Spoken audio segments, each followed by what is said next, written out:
Alright, so today we're going to be fixing the pesky oil leak that you see right there.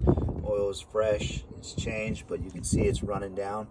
Common areas on the D16Y8 are going to be the distributor O-ring right in here and the Vtec solenoid. So we have the gaskets right here, and then we have the distributor gasket right here. And tools needed for this are just going to be 12 millimeter and a 10 millimeter, and then of course take your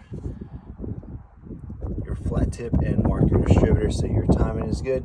Other than that, let's go ahead and take off the distributor and swap out this gasket. So once you have your distributor pulled off, which is only 3 12 millimeter bolts, you're going to replace this gasket right here, which is pretty easy. Just take a flat tip, pull it off, lube up the other one a little bit, and then put it back on and bolt your distributor back up. So real quick and simple. Alright, so distributor is bolted back up.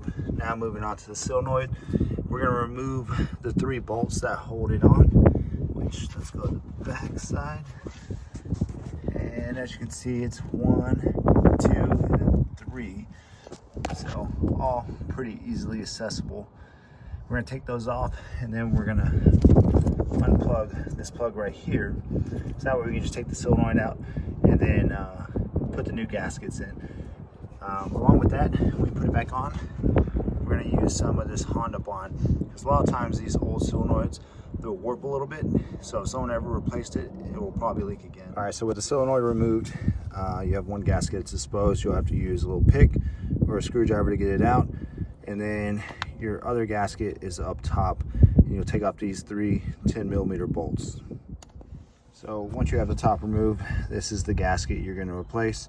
So just go ahead and pop it off, same as the other one, either a pick or flat tip. Just make sure you don't damage any of the maiden surfaces. All right, so after you have everything back together, your distributor, if you're going to torque it, it's going to be torqued at 17 foot-pounds, and the Vtec solenoid is going to be like 105 inch-pounds. Tighten these up. I tighten them up snug. Just make sure you don't go too tight, because it's aluminum. You'll snap the bolts. Similar to the guy that had it before, he snapped this one. We're going to replace that one later. But make sure you torque them down, plug everything back in, and you'll be ready to roll. Start it up, check for leaks. I sprayed everything down with brake cleaner, so we're about to start it up and see if we have leaks. So that's how you install the O-ring and replace the gaskets on your Vtec solenoid. Thanks for watching.